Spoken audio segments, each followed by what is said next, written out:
Okay, so the question that comes up a lot among women is should I or should I not have plastic surgery? And the answer, I think, is, or the question really is, not should you or should you not have cosmetic surgery, but how much should you have? That's what I think. I'm going to tell you about my personal story. Now, frankly, I think it should be a woman's choice, like abortion. I think that you are the first person you see when you look in the mirror in the morning. And if it doesn't make you happy, it affects who you are the entire day. A famous example of this is Carol Burnett, who never liked her looks. She's famous, beloved, rich. She never liked her looks. And when her show was finally over, I don't know how many years around, a lot, she had plastic surgery and people were appalled. Oh my God, she ruined her face. No, she gave herself the face she wanted. I just saw her like a week or so ago, not in person, on the Emmys or the Grammys or the whatever. And I think she's in her 90s now. And you know, she's the first person she sees when she looks at herself in the mirror in the morning, and she looks fine. They also were kind. I'm 83, whatever that's called, like revealing things. Nobody takes me for 63. People say, often say, oh, you look good, or you look younger, or I thought you were younger, but they don't mean that they thought I was 50 or 45. They mean they thought I was 70 instead of 83. I had my first surgeries. I had my eyes done, my upper and lower lids done when I was 60 or 61, because they were really beginning to droop and getting in my way. And I guess people wait until they are on Medicare. If you can get a doctor to prove that it's causing you to go blind, they'll pay for it. I paid for it. And it was done in a doctor's office, a surgeon's office in San Diego on local anesthesia, which is actually amazing if you think about it. But that was like, 23 years ago. So they're hanging in there. They're hanging in there. When I was 76 or 77, I just decided, I had been postponing it for years. I had always said when I'm 70, I'm going to have a facelift. But what I decided was I did not want a full facelift because you don't know what you're going to look like. You don't know what they're going to look like when they pull everything up. So I said, I just wanted to have my chin and my neck done. The neck, by the way, is the hardest thing to do surgically, the neck and the lips. And we've all seen some pretty bad examples of what happens to lips when they try and fix them. I don't know why. I will tell you that my lips did not look like this 15 years ago. They were fuller. I'm not messing with my lips or any other part of me because I'm 83. I'm 83, and there were reasons I did it in my 60s. I was still working in the entertainment industry. I'm a writer. I shouldn't have to be thinking about my looks. I'm a writer. Have you seen some of these writers, especially the male writers? I'm going to get to that in a second.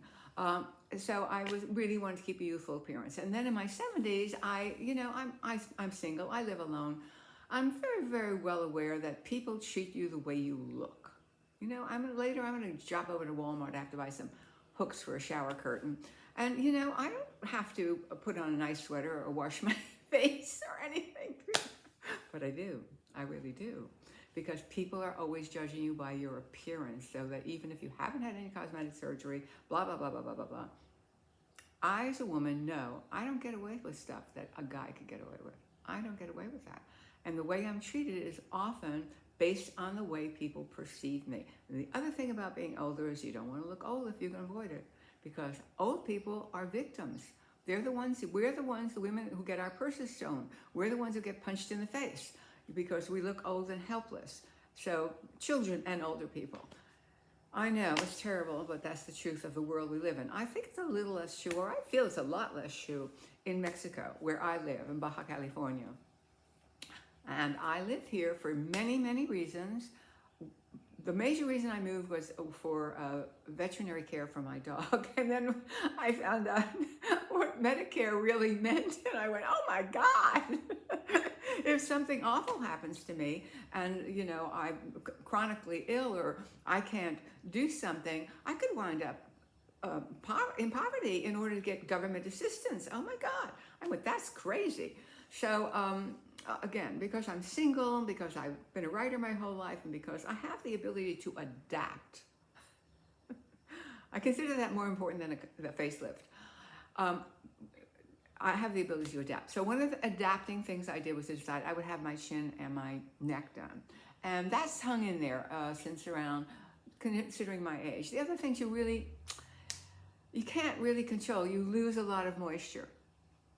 But you can decide how you want to look, and it's up to you. And I hate these, like, pictures of, I don't know, Brigitte Bardot or Sophia Loren or some sex kitten from the 60s or 70s, and then suddenly they show a picture of her now, and of course, they've gotten her on the worst day of her life.